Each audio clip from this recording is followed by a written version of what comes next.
Bienvenue. On a tous déjà ressenti ça, cette frustration au bureau, ce sentiment que tout part dans tous les sens, que l'énergie est complètement gaspillée et que des tâches toutes simples deviennent de vraies montagnes. C'est une expérience que, franchement, presque tout le monde a vécue. La vraie question, c'est celle-là. Comment est-ce qu'une équipe de gens compétents, de gens motivés, peut se retrouver complètement paralysée, inefficace? D'où vient ce désordre au fond? On pourrait vite penser que c'est une question de talent ou de motivation, mais les sources qu'on a étudiées sont très claires. La véritable cause est beaucoup plus discrète, presque invisible en fait.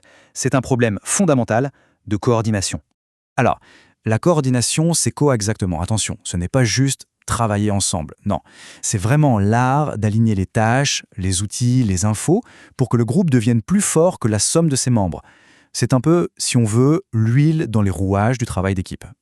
Alors comment ça se manifeste concrètement, ce manque de coordination? Eh bien, le tout premier effet, il est immédiat, il est dévastateur. C'est la confusion.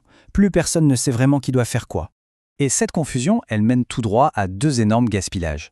D'un côté, il y a des tâches super importantes qui passent à la trappe, parce que tout le monde pense que c'est le voisin qui s'en occupe, et de l'autre, on se retrouve à faire le même boulot en double.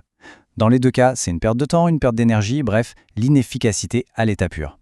On passe maintenant au deuxième domino, celui de l'interdépendance. Parce que dans la plupart des projets, les tâches ne sont pas isolées, Elles forment une sorte de chaîne où chaque maillon dépend de celui d'avant. Prenons un exemple tout bête. Un maçon doit finir son mur pour que l'électricien puisse passer ses câbles. Logique. Mais si le maçon a du retard, eh bien l'électricien, lui, il est bloqué, il attend, il ne peut pas avancer, et ce petit blocage, au final, il crée des retards en cascade et bien sûr une frustration qu'on peut sentir à des kilomètres. Le troisième domino qui s'écroule, c'est celui des ressources. Et quand on dit ressources, on parle de tout. L'information, le matériel, le temps et même la capacité à s'adapter aux imprévus.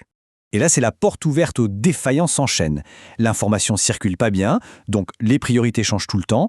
La direction peut prendre des décisions qui sont complètement déconnectées de ce qui se passe sur le terrain. Résultat, au moindre imprévu, à la moindre panne, tout le système déraille. Pourquoi? Parce que personne n'a vraiment les moyens de s'adapter. Et tout ça, ça nous amène à la conséquence la plus grave, vraiment la plus importante, l'impact de ce chaos sur les gens, sur les êtres humains. Parce qu'au-delà des chiffres et de la productivité, il y a des personnes qui subissent. Inévitablement, quand les rôles sont flous et que les instructions se contredisent, des tensions apparaissent. C'est normal. Les gens commencent à se rejeter la faute, à s'énerver et l'ambiance devient pesante. Le problème, ce ne sont pas les gens, c'est la structure défaillante dans laquelle ils sont obligés de travailler.